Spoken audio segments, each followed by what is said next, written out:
اعوذ باللہ من الشیطان الرجیم بسم اللہ الرحمن الرحیم۔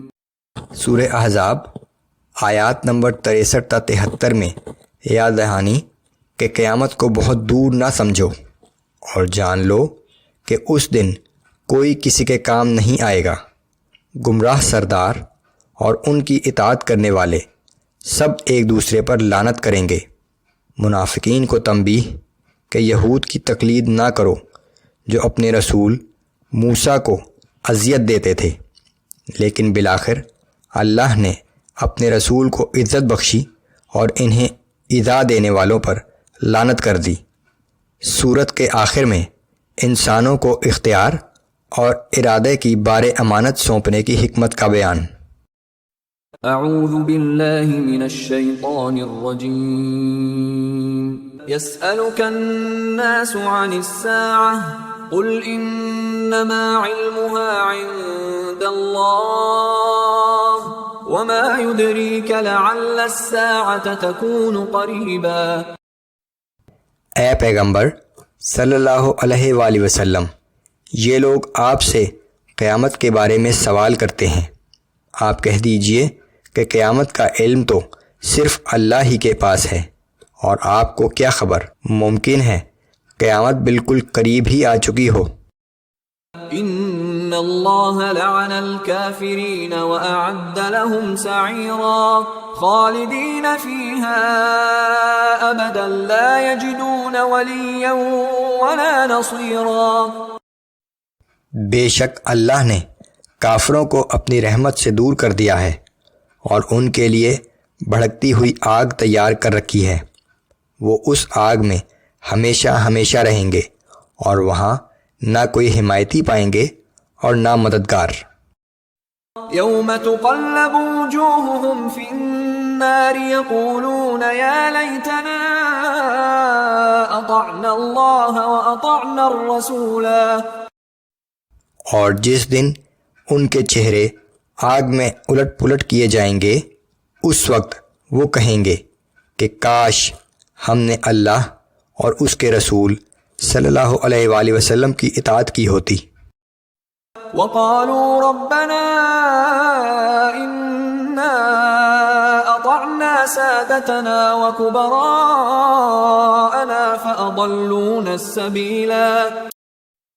اور کہیں گے کہ اے ہمارے رب، ہم نے اپنے سرداروں اور اپنے بڑوں کی اطاعت کی، سو انہوں نے ہمیں سیدھی راہ سے بھٹکا دیا۔ ربنا آتهم ضعفين من العذاب والعنهم لعنا كبيرا۔ اے ہمارے رب، ان کو دوہرا عذاب دے اور ان پر بڑی لعنت نازل فرما۔ يا أيها الذين آمنوا لا تكونوا كالذين آذوا موسى فبرأه الله مما قالوا وكان عند الله وجيها۔ اے ایمان والو، ان لوگوں کی طرح نہ ہو جانا جنہوں نے موسیٰ علیہ السلام کو اذیت پہنچائی تھی، پھر اللہ نے موسیٰ علیہ السلام کو اس تہمت سے بری کر دیا جو انہوں نے لگائی تھی، اور موسیٰ علیہ السلام اللہ تعالیٰ کے نزدیک بہت قدر و منزلت والے تھے۔ بنی اسرائیل اپنے رسول موسیٰ پر طرح طرح کی تہمتیں لگایا کرتے تھے۔ مسلمانوں کو تنبیہ کی گئی ہے کہ تم کوئی ایسا کام نہ کرنا جس سے رسول اللہ صلی اللہ علیہ وآلہ وسلم کو تکلیف پہنچے۔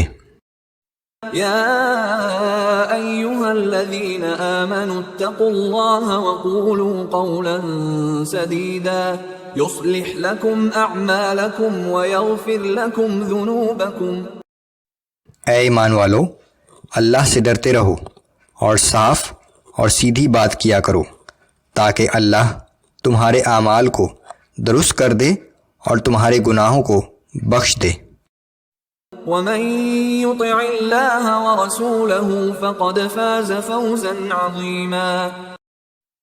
اور جس شخص نے اللہ اور اس کے رسول کی اطاعت اختیار کی تو سمجھ لو کہ اس نے بہت بڑی کامیابی حاصل کر لی۔ إنا عرضنا الأمانة على السماوات والأرض والجبال فأبين